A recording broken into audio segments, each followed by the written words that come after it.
अस्सलाम वालेकुम नाज़रीन, अब वो वक्त आन पहुंचा है जिसका तमाम ही जमातों को इंतजार था, यानी कि वज़ारत उज़्मा के इंतखाब का। लेकिन जिस मामले पर अपोजिशन में इत्तेहाद हुआ था, आज वो तकसीम दर तकसीम हो गई है। वज़ीर आज़म की एक नशिस्त के लिए फकत एक नाम ने अपोजिशन में कई दरारें डाल दी हैं। फॉरवर्ड ब्लॉक की अब बातें भी हकीकत बन चुकी हैं और नून लीग पीपल्स पार्टी के इख्तिलाफात भी आज खुलकर सामने आ चुके हैं। शरीक चेयरमैन आसिफ अली जरदारी को शहबाज शरीफ के नाम पर शदीद तहफ़्फ़ुज़ात हैं और नून लीग की जानिब से शहबाज शरीफ वज़ारत उज़्मा के लिए अब तक अटल उम्मीदवार हैं। शहबाज शरीफ पर पीपल्स पार्टी को तहफ़्फ़ुज़ात आखिर क्यों हैं, इस क्यों की वजह आज के प्रोग्राम में हम जानने की कोशिश करेंगे और साथ ही पंजाब में तब्दीली पर भी बात करेंगे। मैं हूं अली आबिद, मेरे साथ कराची स्टूडियोज में मौजूद होंगे ब्यूरो चीफ कराची रफ़त सईद, जबकि लाहौर से हमें ज्वाइन करेंगे अनवार हाशमी जो हमारे ब्यूरो चीफ हैं, जबकि इस्लामाबाद में हमें ज्वाइन करेंगे हमारे ब्यूरो चीफ तारिक चौधरी। तो इन तमाम शख्सियात से हम गुफ्तगू का सिलसिला आगे बढ़ाएंगे। पहले हमने एक रिपोर्ट तैयार की है, वो मुलाहिज़ा कीजिए। पीपल्स पार्टी का यू टर्न, स्पीकर के लिए नून लीग से वोट ले लिए, वज़ारत उज़्मा के लिए वोट ना देने का फैसला।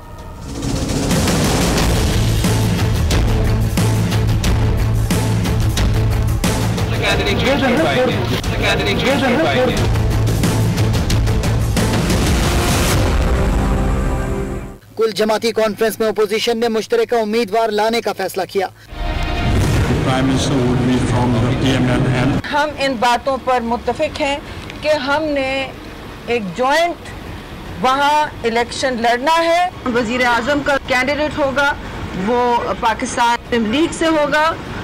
मुस्लिम लीग नवाज शहबाज शरीफ का नाम सामने ले आई। सदर पाकिस्तान मुस्लिम लीग नून शहबाज शरीफ साहब को वज़ारत उज़्मा का मुश्तरका उम्मीदवार जो है उसको नामजद किया गया।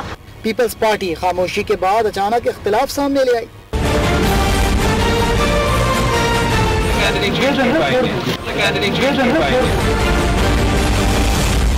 अपनी थोड़ी सी जो रिजर्वेशंस थी वो मुस्लिम लीग ने उनको बताई थी। पीपल्स पार्टी की बदलती पोजीशन की वजह क्या है? मामला शहबाज शरीफ की शख्सियत का है या कुछ और? पीपल्स पार्टी तो खामोश है, लेकिन लीगी रहनुमाओं ने वजह बता दी। इत्तफाक हुआ पीपल्स पार्टी की तजवीज़ पे कि वज़ीर आज़म का इलेक्शन PMLN और वो शहबाज शरीफ साहब लड़ेंगे और स्पीकर पीपल्स पार्टी का होगा, जबकि डिप्टी स्पीकर MMA का। बाद में वो बैकआउट कर गए जरदारी साहब के कहने पे। तो हमें जरदारी साहब की मजबूरियों का भी एहसास है, इसलिए गिला कोई नहीं। वजह जो है ये पता है, अभी मैं इस वक्त नहीं इस पर बात करना चाहता कि वजह क्या है, लेकिन हर चीज़ के पीछे कोई ना कोई वजह ज़रूर होती है। ओपोजिशन के हाल ने PTI की पेशगोई भी सच साबित कर दी। डरे हुए आपसे, ये इकट्ठे इसी उम्र तक से डरे हुए हैं, ये खौफ है इनके ऊपर, ये समझते हैं कि ये इनके लोग भी इनके साथ इकट्ठे हो गए, ये और कमजोर हो गए। कप्तान ने साबित कर दिया कि वो खेल के ही नहीं सियासत के मैदान के भी अच्छे खिलाड़ी हैं और कभी भी मैच का पासा पलट सकते हैं। तो शुरू से ही कहा जा रहा था कि ये मुत्तहिदा अपोजिशन फ़कत नाम की ही मुत्तहिदा है। असल में जब वज़ारत उज़्मा के इंतखाब का मरहला आएगा तो ये मुंतशिर अपोजिशन में तब्दील हो जाएगी। तो अब सबसे पहले इस्लामाबाद का रुख कर लेते हैं। चौधरी साहब, आप क्या कहेंगे? हमें तो मुत्तहिदा अपोजिशन की बार बार बातें बताई जा रही थी, सदाएं यही थी कि हम मुत्तहिद रहेंगे, स्पीकर का इंतखाब होगा तो मुत्तहिद होंगे, डेप्यूटी स्पीकर का इंतखाब होगा तो मुत्तहिद होंगे। ये वज़ारत उज़्मा के इंतखाब का मामला आया है तो ये मुत्तहिदा अपोजिशन मुंतशिर क्यों हो गई? और जैसे कि साद रफीक कह रहे हैं कि पहले तो ये बात तय थी कि स्पीकर पीपल्स पार्टी की तरफ से खड़ा होगा, डेप्यूटी स्पीकर MMA की तरफ से होगा और वज़ारत उज़्मा का उम्मीदवार नून लीग नॉमिनेट करेगी। तो अब जब नून लीग कह रही है कि शहबाज शरीफ हमारी तरफ से नॉमिनेट है, तो फिर पीपल्स पार्टी क्यों मना कर रही है? देखिए, इससे पहले कि मैं वजह की तरफ जाऊं, मैं थोड़ा बैकग्राउंड बयान कर दूं। बिल्कुल कह रहे हैं साद रफीक साहब, आपको याद होगा कि जब स्पीकर साहब के साथ जो फॉर्मर स्पीकर हैं एजाज सादिक साहब, उनके साथ वफूद का तबादला हुआ, इब्तदाई गुफ्तगू हुई, इब्तदाई आउटलाइन बनी और उसके बाद फॉर्मर स्पीकर के घर पर ही ऑल पार्टीज कॉन्फ्रेंस हुई, जिसको आप सब लोगों ने कवर किया, देखा। उसमें एक 16 रुकनी कमेटी बनी। 16 रुकनी कमेटी ने यह फैसला करना था कि कौन स्पीकर होगा, कौन प्राइम मिनिस्टर का इलेक्शन लड़ेगा और कौन डिप्टी स्पीकर का इलेक्शन लड़ेगा। वहाँ साउंड बाइट्स मौजूद हैं यूसुफ रज़ा गिलानी साहब के। उन्होंने कहा कि MMA के पास जाएगी डिप्टी स्पीकर की कैंडिडेचर, जो स्पीकर का कैंडिडेचर है पीपल्स पार्टी के पास जाएगा और जो सबसे बड़ी पार्टी है पोजीशन में, जिसके नंबर ज़्यादा हैं, उसका कैंडिडेट जो है वो वज़ारत उज़्मा कैंडिडेट होगा। और ये बात भी बिल्कुल दुरुस्त है कि जो मीटिंग्स हुई थी उसमें अंदरूनी तौर पर पाकिस्तान पीपल्स पार्टी ने इसरार किया था कि शहबाज शरीफ साहब को कैंडिडेट होना चाहिए, चूंकि सबसे बड़ी पार्टी के सरबराह हैं और आइंदा चलकर एक रवायत है कि जो लीडर ऑफ द अपोजिशन हो सबसे बड़ी पार्टी का होता है अपोजिशन का, और वही जो है पब्लिक अकाउंट कमेटी का सरबराह होता है। तो ये सारी चीजें पाकिस्तान पीपल्स पार्टी के इसरार पर हुई और पाकिस्तान पीपल्स पार्टी ने इसको ओन किया। अब आपको ये बात समझ आ जानी चाहिए कि आसिफ जरदारी साहब और बिलावल साहब जो थे वो इजलासों में क्यों शरीक नहीं हो रहे थे। अच्छा। अपने पास एक स्पेस रखना चाह रहे थे, अपने पास एक कुशन रखना चाह रहे थे कि जब वो चाहें वो इन फैसलों से डेविएट करें। अब मुझे बताइए कि कोई जो है इस बात में मंतक है बज़ाहिर कि एक पार्टी दूसरी पार्टी को कहे कि वो अपना कैंडिडेट उसकी मर्जी से करे। अगर जिस तरह पाकिस्तान पीपल्स पार्टी जो है उसको कोई डिक्टेट नहीं कर सकता कि उसका स्पीकर का कैंडिडेट आपने मंतक की बात की है ना चौधरी साहब, आपको याद होगा जावेद हाशमी साहब ने कहा था कि अगर जरदारी साहब की सियासत को समझना है तो पहले आपको सियासत में PhD करना होगा। तो अब रफत साहब ये बताइएगा ना, जिस तरीके से चौधरी साहब कह रहे हैं मंतक ही नहीं समझ में आ रही कि जब पहले कह दिया नून लीग जिसको नॉमिनेट करेगी हम उसको ऐसे प्राइम मिनिस्टर वोट देंगे, प्राइम मिनिस्टर मुंतखब करने की कोशिश करेंगे, तो अब पीपल्स पार्टी को क्यों मसला हो रहा है? देखिए मसला पीपल्स पार्टी को कोई नहीं हो रहा, मंतक सब समझ रहे हैं कि मसला क्या है, कहाँ प्रॉब्लम आ रही है, आसिफ जरदारी साहब की मजबूरियाँ क्या हैं, आसिफ जरदारी साहब इस वक्त किस मुश्किल सूरत हाल से दो चार हैं। ये वो पुराने आसिफ अली जरदारी अब नहीं रहे हैं जो जेल काटा करते थे, जिन्होंने जेल की सऊबतें काटी थी। खासे बीमार हैं वो, और मेरे ख्याल में अब वो जेल जाने की पोजीशन में नहीं है कि वो कोई ऐसी चीज़ अफोर्ड कर सकें। लिहाजा सिवाय इस मफाहमत के, जो मफाहमत की सियासत के वो बादशाह कहलाते हैं, इसको भी एक मफाहमत ही कहेंगे कि जो उन्होंने ये फैसला किया है अपने आप को मुस्लिम लीग नून से वो दूर कर रहे हैं। आपने देख लिया होगा कि जो अनवर मजीद को जिस तरह से यहाँ पर लाया गया है, जिस तरह घेरा तंग हो रहा है, जिस तरह आज उनकी बहन फरियाल तालपुर अदालत में पेश हुई, गो कि वो हाजिरी लगाकर चली गई, लेकिन आहिस्ता आहिस्ता FIA जो है वो उनके गिर्द घेरा तंग कर रही है और चीज़ें आहिस्ता आहिस्ता मंजर आम पर आ रही हैं। अगर आसिफ अली जरदारी इस मौके पर यह फैसला करते कि वो शहबाज शरीफ का साथ देते तो यकीनन उनको कहीं ना कहीं से मुज़ाहमत का सामना भी होता, आर्म ट्विस्ट उनके ज़रूर होते, उनको बाजू मरोड़ने का काम ज़रूर होता। तो लिहाजा जो ये है कि जो वो इस कदर मुश्किल सूरत हाल में नज़र आए हैं, वो कि बिलावल के लिए मुश्किलात नहीं हैं, लेकिन बिलावल अपने वालिद के पीछे चलते हैं। फिलहाल उनकी जो सियासत को जिस तरह लेकर उनके वालिद आसिफ अली जरदारी चल रहे हैं वो तो ठीक है, बिल्कुल आसिफ अली जरदारी साहब ही जो है वो इस वक्त हम देखें तो ड्राइविंग सीट पर मौजूद हैं। गो के चेयरमैन जरूर बिलावल भुट्टो जरदारी हैं, लेकिन हमें जरदारी साहब ही ड्राइविंग सीट पर दिखते हैं। लेकिन अगर आप इजाजत दें एक छोटी सी बात करने की, बात करो, आप इस पर इनपुट जरूर दीजिएगा। मैं कह रहा था कि ये जो मुफाहमत की बात हो रही है ना रफत साहब, तो ये मुफाहमत वो किससे करना चाह रहे हैं? PTI से करना चाह रहे हैं, किसी और से करना चाह रहे हैं, किससे? नहीं, बिल्कुल वो मुफाहमत उन्हीं लोगों से करना चाह रहे हैं जिनसे कि सारे लोग करना चाहते हैं। वही लोग हैं जिनसे मुफाहमत इमरान खान ने भी की। अच्छा। वही लोग हैं जिनसे मियां नवाज शरीफ ने भी माजी में मुफाहमत की। तो लिहाजा ऐसी बात नहीं है कि वो पोशीदा है। मुफाहमत जिस तरह की वो आप खुद समझ लें कि वो किस तरह की मुफाहमत चाह रहे हैं, आप समझ रहे, उन्हें खासा पीछे आना पड़ा है। हमें जरा समझाएं। दो बात अर्ज करूंगा। याद होगा कि शायद पिछले हफ्ते या 1.5 हफ्ता पहले मैंने आपके इस शो में एक अर्ज किया था कि एक 2 साल फार्मूले की बातचीत चल रही है वफाकी दारुल हुकूमत में कि एक 2 साल का ग्रेस पीरियड दिया जाना है, और जो नई हुकूमत बन रही है PTI की, इन 2 सालों में उस तरह की अपोजिशन जो है वो नहीं की जाएगी और थोड़ा सा मौका दिया जाएगा उनको आगे बढ़ने का। तो वो इशारा भी इस तरफ था कि पाकिस्तान पीपल्स पार्टी गालबन वो जमात है जिसके साथ वो बातचीत चल रही है कि थोड़ी सी स्पेस और थोड़ा सा ग्रेस पीरियड देना है PTI को कि वो अपने 2 साल के अंदर अपनी कारकर्दगी जो है उसको डिलीवर करने में कामयाब हुई। दूसरी बात यह है कि रफत साहब ने बिल्कुल ठीक कहा कि एक शिकंजा है जिसके स्क्रू टाइट हो रहे हैं, लेकिन सिर्फ मसला शिकंजे का नहीं है। मैं अर्ज करूंगा कि पाकिस्तान पीपल्स पार्टी ये जो ढांचा इसको खड़ा किया गया है इसमें स्टेक होल्डर है।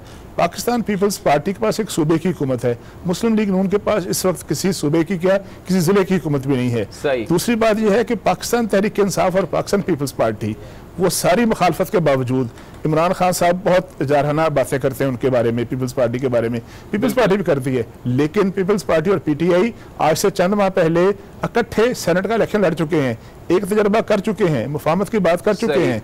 PTI जो है वो चेयरमैन सेनेट के लिए संजरानी साहब को वोट दे चुकी है, पाकिस्तान पीपल्स पार्टी ने संजरानी साहब को वोट दिए, फिर पीटीआई ने पीपल्स पार्टी के कैंडिडेट सलीम मांडवी वालों को वोट दिए और पीपल्स पार्टी ने भी उसको वोट दिए। तो इस वक्त जो है चौधरी साहब ये सब माजी की बातें हैं। हम तो बात ये कर रहे हैं जब एपीसी में फैसला हो गया, खुद साद रफीक कह रहे हैं ना, एपीसी में फैसला हो गया कि स्पीकरशिप जो है वो पीपल्स पार्टी के हिस्से में आएगी, डेप्यूटी स्पीकरशिप एमएमए के हिस्से में आएगी और वजारत उज़्मा का उम्मीदवार नून लीग नामजद करेगी, वो जिसको चाहे नामजद करे। खैर आपसे भी इस हवाले से मजीद बात करूंगा। अनवर, अब आपकी तरफ आते हैं। आज काफ लीग के स्पीकर आ गए हैं, परवेज इलाही साहब आ गए हैं पंजाब असेंबली में। 10 साल यकीनी बात है अपोजिशन में रहे, ऐवानों से बाहर रहे, अब वो जो है वो ऐवान चलाएंगे। पंजाब का सबसे बड़ा सूबा है, सबसे बड़ा ऐवान कहा जाता है अगर सूबों की बात करें। ये बताइएगा, ये जो आज 14 वोट नून लीग के गए हैं, ये जो फॉरवर्ड ब्लॉक की बातें हो रही थी आज तो हकीकत बन गई। पीपल्स पार्टी से तो गिला कर ही रही है नून लीग, अब तो अपने लोग भी साथ छोड़ रहे हैं। देखिए मैं अली आबिद उसी बात से लिंक करके जहां तक ले आऊंगा, क्योंकि जो बात रिफत साहब ने आसिफ जरदारी के बारे में की है और उसको तारिक साहब ने तकरीबन सेकंड किया है, यही बात मैंने पिछले प्रोग्राम में आपसे की थी, तो आपने उसको थोड़ा सा लाइटर अंदाज में कहा था कि लगता है कि आप पीपल्स पार्टी के खिलाफ मजाक किया था। तो बेसिकली जी मैं भी मजाक ही कर रहा हूँ, लेकिन वो एक सीरियस इशू है कि आसिफ अली जरदारी में अभी भी कायम हूँ कि जरूरी नहीं है कि हर दफा सिर्फ वही इतने बड़े सियासतदान है कि अपने कार्ड अच्छे खेलें। पहली बात है कि उन्होंने सिंध गवर्नमेंट उनके पास है, उनको वफाक की हेल्प चाहिए। दूसरा केसेस एक बड़ा बुनियादी इशू है, उनको खुशफहमी है कि शायद FIA या वफाकी गवर्नमेंट के जरिए आगे चल कर उनको कुछ रिलीफ मिले, ये भी उनके जहन में मौजूद है। और तीसरी बात यह है कि उनको ये पंजाब में है कि मैं एक तीर से दो शिकार करूं कि नून लीग को मैं इतना नीचा दिखाऊं कि शायद पंजाब में मुस्तकबिल में बिलावल के लिए या उसकी पार्टी के लिए कोई जगह बन सके। लेकिन जहां एक नुक्ता तारिक चौधरी साहब शायद एग्री करें मेरे से कि चौधरी परवेज इलाही को भी इमरान खान जो है वो इतना इजी ना ले। आज उन्होंने जो गेम की है, जो 15 वोट इजी लेंगे भी कैसे अनवर साहब, 10 सीटें दी काफ लीग की और स्पीकरशिप अपने पास ले ली उन्होंने। तो ये इजी लोड है ना जी, मैं बताता हूँ, मैं आपको बताता हूँ, ठीक है, मैं आपको बताता हूँ अली आबिद साहब, ये पीटीआई के लिए बहुत अलार्मिंग सूरत हाल है कि चौधरी परवेज इलाही जो इस तरह अपना ग्रुप बनाएंगे वो पीटीआई के लिए बड़ी मुश्किलात पेश करेगा। इस पे बड़ी डिटेल बात हो सकती है, क्योंकि आगे जाके हो सकता है आसिफ अली जरदारी भी, क्योंकि उन्हीं 10 वोटों पे पीटीआई ने पंजाब में गवर्नमेंट बनाई है और उन्होंने 25 वोट जो है वो हासिल किए हैं। लेकिन वो वोट सिर्फ उन्हीं के लिए थे, उनकी डील थी। जब डिप्टी स्पीकर का इलेक्शन हुआ है तो नून लीग को अपने पूरे वोट वापस मिले हैं और पीटीआई के उम्मीदवार को अपने पूरे वोट मिले हैं। तो वो 15 वोटों की डील जो है वो चौधरी परवेज इलाही के लिए थी। असल मसला ये है कि अपोजिशन जो है आसिफ अली जरदारी मसलन क्या क्वेश्चन 3 रेज कर लें अपने पैनल के सामने कि आसिफ अली जरदारी अपोजिशन को कमजोर करके क्या गेन कर पाएंगे। सदारती इलेक्शन का कोई 1% इम्कान बन रहा था कैलकुलेशन का कि अगर मुत्तहिद रहे तो उसमें भी वो गेम कर सकते हैं, वो उससे भी हाथ धो बैठे हैं अगर नून लीग उनका साथ नहीं देगी। तो आगे भी चलते जाएं तो किस अंदाज में यानी कि आसिफ अली ब्रेक का कहा जा रहा है। अनवर साहब आपकी तरफ भी आऊंगा और ये भी जानने की कोशिश करूंगा कि अब तक पीटी वो नेम को डिस्क्लोज क्यों नहीं कर रही है, किसको लेकर आएगी एज ए सीएम केपी के। और रफत साहब आपसे ये भी जानना है कि अब सिंध में हम कुछ तब्दीली देखेंगे। वजीर आला तो वही आ रहे हैं मुराद अली शाह साहब, बल्कि आ चुके हैं। अब देखना यह कि तब्दीली आती है नहीं आती है। तो बहरहाल इसी हवाले से गुफ्तगू का सिलसिला हम आगे बढ़ाएंगे। यहाँ पर लेंगे कर रहे हैं हुकूमत के हवाले से और इस वक्त रफत सईद हमारे साथ कराची स्टूडियोज में मौजूद हैं। रफत साहब, अब अगर सिंध की हुकूमत पर हम बात कर लें तो मुराद अली शाह साहब की तो मुराद बर आई, एक बार फिर सीएम सिंध बन चुके हैं। अब वो लग क्या रहा है, कुछ तब्दीली आएगी नहीं आएगी? चेहरा तो बहरहाल वही है, कुछ हम सड़कों में अपने इंफ्रास्ट्रक्चर में कुछ तब्दीली देखेंगे? अली आबिद, तमाम इख्तिलाफात से कतई नज़र में ये बात ज़रूर कहूँगा कि अगर पीपल्स पार्टी के पास कोई कॉम्पिटेंट चीफ मिनिस्टर के तौर पर था तो वो मुराद अली शाही का इंतखाब हो सकता था। बहरहाल उन्होंने जो उनको टाइम मिला उसमें उन्होंने काम करने की कोशिश की है। एक्टिव वजीर आला हैं, क्योंकि माजी में जब कायम अली शाह के पास वजारत आला थी तो आपने देखा था सूबे का क्या असर हो रहा था। ये काम शायद अगर बहुत पहले कर लिया जाता तो शायद बहुत सारी तब्दीलियां इस सूबे में आ जाती। बहरहाल इस मरतबा अब पीपल्स पार्टी के पास अब टाइम नहीं है। पीपल्स पार्टी को जो ये मौका मिला है, इस बार सिंध में अजरा पीछीओ भी तो आगे आई है ना? बिल्कुल, अजरा पीछीओ सामने आई है। आसिफ जरदारी की बहन है आसिफ, और वो एक अच्छी एडमिनिस्ट्रेटर के तौर पर पहचानी जाती हैं। ज़ैबिस इंस्टीट्यूट वो चलाती हैं, लिहाजा उनकी वजह शोहरत भी वही है।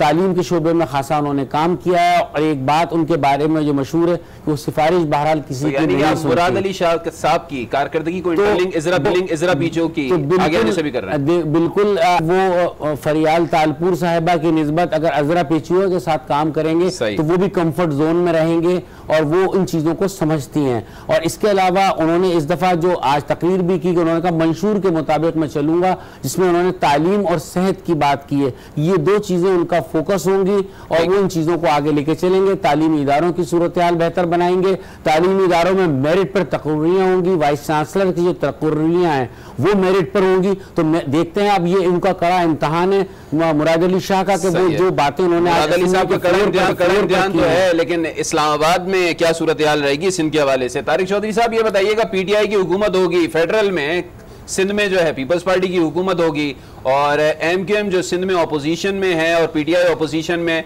वो दोनों इत्तेहादी होंगी विफाक में। क्या सूरत हाल रहेगी विफाक और सिंध की? देखिए, तो एमक्यूएम जो है हमेशा सिंध में अपोजिशन में रहे। एमक्यूएम ने बहुत दफा पीपल्स पार्टी के साथ काम किया है और आइंदा भी इस बात का इम्कान है। ये हो सकता है, लेकिन ये तो अब खालिद मकबूल सिद्दीकी साहब की एमक्यूएम है ना, ये भी तो ठीक है। वही अर्ज कर रहा था कि ये आज की बात है, कल की बात क्या होगी। रफा साहब, आप हम सब जानते हैं कि एमक्यूएम बार बार पीपल्स पार्टी के साथ आई है और बार बार गई है और आइंदा भी हो सकता है। जहां तक दोनों हुकूमतों का ताल्लुक है तो इसी की तरफ तो इशारा हो रहा है कि पाकिस्तान पीपल्स पार्टी जो है स्टेक होल्डर है इस निज़ाम की। पाकिस्तान पीपल्स पार्टी के पास एक सूबा है और उस सूबे की हुकूमत चलाने के लिए उसको मरकज के साथ अच्छे ताल्लुकात बनाने होंगे। ये ठीक है कि पाकिस्तान पीपल्स पार्टी अपोजिशन में किरदार अदा करेगी, लेकिन उस तरह का किरदार अदा नहीं करेगी जिस तरह की मुस्लिम लीग उसे तवक्को करती है। इसलिए कि इस वक्त मुस्लिम लीग के स्टेक और हैं, पीपल्स पार्टी के स्टेक्स और हैं। उसके पास सेनेट में नुमाइंदगी है, उसके पास मरकज में अच्छी खासी सीटें हैं। माजी में उसके पास 35 सीटें थी, आज वो 60 के करीब सीटें लेकर बैठी हुई है। सिंध में उसकी सीटों में इजाफा हुआ है। वो जाहिर है वो अपना सियासी मुस्तकबिल जो है 2023 के इलेक्शन में बिलावल की शक्ल में देख रहे हैं। उनकी इन्वेस्टमेंट जो है बिलावल, बख्तावर भुट्टो और आसफा में है। तो उनकी तो कोशिश है कि अपनी अगली जनरेशन को आगे लाया जाए और जो पिछली जनरेशन है वो आस्ता आस्ता पीछे हटती जाए। इसलिए आसिफ जरदारी साहब जो हैं वो अपने केसेस को और तरह से डील कर रहे हैं, लेकिन बिलावल को उन मामलात में बिल्कुल लेके नहीं आ रहे। एक छोटी सी बात, वक्त होगा जल्दी से, अनवार साहब ने कहा कि जी परवेज इलाही साहब का मामला, एक बात आपने भी कही, परवेज इलाही साहब 10 साल से अपोजिशन में बिल्कुल नहीं है। 2008 से लेकर 2013 तक वो तकरीबन 3.5 साल डिप्टी प्राइम मिनिस्टर रहे हैं। उनके पास चार वजारतें भी थी। सबसे बड़ी अगर आज की हम देखें जीत किसकी हुई है, वो परवेज इलाही साहब की हुई, जिसके पास 7 या 8 सीटें हैं। जिसके पास 129 सीटें थी वो भी हुकूमत ना बना सका, और जिसके पास 180 सीटें हैं वो अपना स्पीकर ना बना सका, और सबसे बड़े सूबे का स्पीकर चौधरी परवेज इलाही बन गए, जो कि बड़े सीजन जो है पॉलिटिशियन है, बड़े खिलाड़ी हैं बहुत। मेरा ये ख्याल है, ठीक है, चलिए इस पर और बात करने से लिखना ये होगा। इस पर वक्त जरा कम है तो अनवार हाशमी साहब को भी इनपुट ले लेते हैं। अनवार साहब, आप क्या कहेंगे, पीटीआई अपने कार्ड्स क्यों नहीं शो कर रही है? क्या वजह है? अब तक सीएम की अनाउंसमेंट क्यों नहीं हो सकी है? कहा जा रहा है कल किया जाएगा। यकीनन कोई मजबूरी तो ऐसी है कि इतनी ताखीर से किया जा रहा है कि जब कागजात उसके लिए वजीर आला के उम्मीदवार के लिए वसूली का टाइम आएगा तो उससे थोड़ी देर पहले अनाउंस कर पाएंगे। उसकी वजह यही थी कि एक तो वो पंजाब में जो नंबर गेम देख रहे थे, और यकीनन अब वो इस नतीजे पे पहुंचे हैं कि जब परवेज इलाही, जो कि मजबूरन ही इनको बनाना पड़ा है, उनके नंबर गेम के बगैर नहीं बन सकता था, तो उनको एक ऐसा वजीर आला लाना है जो कि पूरे पंजाब पे नजर रख सके और कोई ऐसा फॉरवर्ड ब्लॉक या कोई प्रेशर ग्रुप ना बनने दे जो पीटीआई के लिए मसला बन सके। इसलिए बहुत से नाम हैं जो कि आप जब ब्रेक के बाद आएंगे तो यकीनन उस पर पूरी तफसील से डिस्कस करते हैं। ब्रेक का गाजी मेरा फसईद मौजूद हैं, लाहौर में अनवार हाशमी हैं, जबकि इस्लामाबाद में तारिक चौधरी साहब हमारे साथ मौजूद हैं। अनवार साहब, ब्रेक पर जाने से पहले आप बता रहे थे कि एक नहीं बल्कि 2 नहीं 3 4 5 6 पता नहीं कितने नाम हैं जो शायद पीटीआई बताए कि कौन होगा अगला सीएम केपी के। अब ये बताइएगा, पिछले 10 सालों में या उससे पहले 5 सालों में हमने देखा था एक मजबूत उम्मीदवार हुआ करते थे। पहले परवेज इलाही साहब होते थे, पिछले 10 सालों से शहबाज शरीफ सीएम पंजाब के तौर पर हमेशा सामने रहे और बड़े मजबूत जो है वो होते थे, रूटने मनाने का सिलसिला नहीं होता था। लेकिन अब की बार जब यही नहीं पता कि कौन होगा सीएम पंजाब अगला, तो अगर कोई आता है जुनूबी पंजाब से, ठीक है, ली आती है पीटीआई, तो क्या उस तरीके से डिलीवर कर पाएगा जिस तरीके से माजी में हमने देखा था शहबाज शरीफ साहब ने डिलीवर किया या फिर परवेज इलाही साहब ने डिलीवर किया? देखिए वो मुख्तलिफ चीज़ें बनी गाला में डिस्कस हो रही हैं। यानी एक तो ये बड़ा सीरियस पॉइंट है जो इसकी तरफ मैंने इशारा किया है कि आप वो इस नतीजे पे भी पहुंचे हैं कि ऐसा जिसका माजी बहुत ज़्यादा काफ लीग के साथ अटैच रहा हो उसको ना बनाया जाए। अच्छा। क्योंकि इनका जो है आपस में गठजोड़ हो सकता है। आखिरी नाम जो अब डिस्कस हुआ है बनी गाला में वो मोहम्मद खान लगारी का हुआ है जो कि डेरा गाजी खान से जिन्होंने NA 292 से शहबाज शरीफ को शिकस्त दी थी और वो जो है उनका कंसिडर हो रहा है क्योंकि उन्होंने उनको इशारा पहले भी दिया गया था। उन्होंने कौमी असम्बली की नशिस्त छोड़ के सूबाई असम्बली की नशिस्त पे हलफ उठाया है और यकीनन वो स्पीकर और डिप्टी स्पीकर पे के भी उम्मीदवार नहीं है, तो इसलिए उनका नाम भी डिस्कस हुआ है। अब इशारे इस तरह दिए जाते हैं कि किसी पसमानदा इलाके से होगा और बड़ा उस पर कोई उंगली नहीं उठा सकेगा। इससे पहले एक ऑप्शन 2 दिन पहले जो कि हमने अपने टीवी पे बताया गैर मारूफ नाम होगा, आप क्या समझते हैं? गैर मारूफ नाम होगा जी नहीं, इस बारे में कुछ नहीं कह सकते। मैं सिर्फ एक लाइन और बोलना चाहता हूं कि कल परसों इमरान खान ने बराह रास्त मशवरा दिया है कि मैं एक ऐसा नौजवान लेके आता हूं कि जिसको आप चाहे अबूरी तौर पे अभी कंसिडर कर लें, बाद में अगर अलीम खान या शाह महमूद कुरैशी का कोई मौका बनता है तो उनको लाएंगे। वो सरगोदा से, वो नाम है सरगोदा से अंसर मजीद, जिनके वालिद साहब से इमरान खान का ताल्लुक है। सरगोदा जाते हैं तो उनके घर में ठहरते हैं और वो पिछली दफा MPA के लिए उसने कोशिश की थी लेकिन वो हार गए थे, इस दफा वो कामयाब हुए। तो वो सिर्फ इमरान खान की लॉबी का बनता है। तो इसलिए ये लॉबियां भी काम कर रही हैं और अलीम खान का बिल्कुल उसी तरह आज तक भी उनकी लॉबी बजीद है कि इनको बनाया जाए, ये नैब के केसेस से क्लियर हो जाएंगे, अगर नहीं होंगे तो हटा दिया जाएगा। इस तरह की बातें बिल्कुल हुई हैं। तो इमरान खान के साथ ही अब ये मशवरा दे रहे हैं कि चौधरी परवेज इलाही के क्लोज भी बंदा नहीं होना चाहिए और एक गैर जानिबदार होना चाहिए। लेकिन क्या नतीजा आता है खान साहब की सोच के बारे में कोई खुल के मैं कुछ नहीं कह सकता। चौधरी साहब, जिस तरीके से अनवर हाशमी साहब कह रहे हैं कि कौन अगला CM पंजाब होगा, क्योंकि जाहिर सी बात है वजीर आजम के बाद अगर पाकिस्तान में कोई ज्यादा ताकतवर ओहदा समझा जाता है तो वो पंजाब के वजीर आला का ओहदा समझा जाता है, तो क्यों इस हद तक तसब्सुब का शिकार है खान साहब? फाइनल डिसीजन क्यों नहीं ले पा रहे हैं? क्या वजह है कि मतलब चाह रहे हैं कोई ऐसा यंग लीडर सामने आए जो PTI का पुराना कारकुन हो या फिर किसी इत्तेहादी जमात का भी वो ले सकते हैं? तौर पर जहाँ तक मेरी इतला है उनका इब्तिदा में तो उनकी ख्वाहिश अलीम खान साहब पर थी, सही है, लेकिन बाद में कुछ इशू सामने आ गए जो कि अगरचे उन्होंने ये नहीं कहा कि वो नहीं हो सकते। अलीम खान साहब बिल्कुल ठीक कह रहे हैं कि उनका ग्रुप अभी सरगर्म है। नैरो डाउन होते होते चीज़ें जो हैं आज जो उन्होंने इशारा दिया है उसका एक हिस्सा तो हाशमी साहब ने बता दिया है कि उन्होंने कहा कि जी वो पसमानदा इलाके से हो, लेकिन साथ उन्होंने एक और इशारा भी दिया। वो कहते हैं कि उनका ताल्लुक मिडिल क्लास फैमिली से होगा। अब जो लगारी साहब जिनका नाम ले रहे हैं हो सकता है कल वही बन जाएं या कोई और बन जाएं, तो फिर उसके साथ ये जो मिडिल क्लास वाली चीज़ है वो नहीं लगती। मिडिल क्लास का कॉन्सेप्ट मेरे आपके जहन में वो बिल्कुल वाज़ेह है, हमें पता है कि मिडिल क्लास क्या होती है। जनूबी पंजाब के या किसी और इलाके के जागीरदार या बड़े लोग जो हैं वो तो उस तारीफ पे पूरा नहीं उतरते। देखिए इब्तिदात में ये जो अंसर मजीद का नाम ले रहे हैं बिल्कुल ठीक ले रहे हैं, ये नाम भी ज़ेरे गौर है, हमने सुना भी है और डिस्कशन भी हुआ है। एक पिंडी के नौजवान हैं जिनके बारे में किसी अखबार में नहीं आया, लेकिन मुझे उनके एक अजीज जो कि बाहर रहते हैं उन्होंने बताया, उन्होंने कहा कि मैं नाम इसलिए ले रहा कि हो सकता है कि वो बिल्कुल उसमें कंसिडरेशन में ना हो, लेकिन उन्होंने कहा कि पिंडी कैंटोनमेंट के एरिए से एक बच्चा नौजवान जो है वो MPA बना है, उसके बारे में भी गौर किया गया था। इसी तरह जो गायब मुर्तज़ा थे उनका नाम आया, लेकिन उन्होंने भी चूंकि कौमी असम्बली का हल्फ उठा लिया। दोस्त मोहम्मद मजारी का नाम आया, उन्होंने भी आज डिप्टी स्पीकर का हल्फ उठा लिया। उसके बाद जो है अब मखदूम हाशिम साहब जो हैं जो 2 सीटों से जीते थे उनका नाम अभी तक स्ट्रॉन्ग नामों में से है। चकवाल वाले जो राजा यासर साहब थे उनका नाम भी अभी तक स्ट्रॉन्ग नामों में से है। सत्तैन साहब जो है उनका नाम भी स्ट्रॉन्ग नामों में से है। तो मेरा ख्याल है कि 2-3 नाम हैं, लेकिन चूंकि आज पंजाब असम्बली के पंजाब के वज़ीर आला के लिए जो शेड्यूल है वो दे दिया गया है, तो मेरा ख्याल है कि कल शाम तक इस हवाले से जब इमरान खान साहब जो हैं वो खुद मुंतखब हो चुके होंगे अच्छे खासे वोट लेकर, उसके बाद अगले चंद घंटों के अंदर अंदर ये जो राज है बहुत बड़ा सरबस्ता, इससे पर्दा उठा दिया जाएगा। रफी साहब आप क्या इनपुट देंगे अपना, क्योंकि हम ये देख रहे हैं जिस तरीके से इमरान खान साहब कह रहे हैं किफ़ायत शुआरी, सादगी, हम जो है वो प्रोटोकॉल नहीं लेंगे, इस टाइप की बातें वो कर रहे हैं, लेकिन बहरहाल एक जानिब जो है ये भी नज़र आ रहा है कि वो उन लोगों को जो है वो आगे लेकर आ रहे हैं या बड़े ओहदों से नवाज रहे हैं जो बुनियादी तौर पर या तो जागीरदार हैं या फिर अच्छा खासा पैसा रखते हैं। देखिए अली आबिद, एक तो बात पाकिस्तान की सियासत में मुतारिफ हुई है, वो आइडियलिज्म जो इमरान खान ने मुतारिफ करवाया है वो बरकरार है और बहरहाल CM की जिस तरह से तलाश हो रही है, हर आदमी रुयत हिलाल कमेटी की तरह बैठा हुआ है कि पंजाब का चांद कहाँ से निकलेगा, वो चांद कौन होगा। तो मेरे ख्याल में उसकी गवाही कहीं से आ नहीं रही है। तो ये एक तजस्सुस बरकरार रखा है, ये इमरान खान का खासा है, उनकी सियासत का खासा यही रहेगा।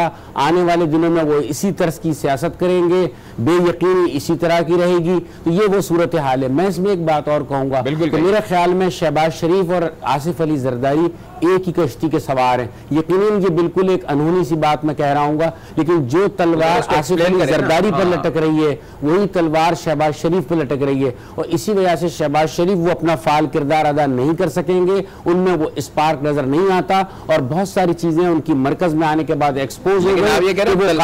इख्तिलाफ का रोल तलवारें दोनों के ऊपर लटक रही हैं। लेकिन कल हम असेंबली में तो देख रहे थे शहबाज शरीफ साहब बहुत ज्यादा रूठे हुए थे, बहुत ज्यादा जो है वो एक बात है, जरदारी साहब तो खिलखिला रहे थे। बड़ी वाज़ेह खिलाड़ी हैं, वो बड़े बहुत तजर्बेकार आदमी है आसिफ अली जरदारी। मैं फिर भी ये कहूँगा शहबाज शरीफ उस तरह के तजर्बेकार उनके मुकाबले में नहीं है, और शहबाज शरीफ मेरे ख्याल में कायदे हिज़्ब इख्तिलाफ का रोल नहीं निभा सकेंगे आने वाले दिनों में। मुमकिन है मैं गलत हूँ, लेकिन उनमें कोई इस तरह का स्पार्क नजर नहीं आता। हाँ, ये स्पार्क है तो ख्वाजा साद रफीक में है, ये स्पार्क अगर है तो दूसरे जो ख्वाजा आसिफ हैं उनमें है, लेकिन चूंकि खानदान से ही आदमी को ना उनके साहबजादे में इस किस्म का स्पार्क है।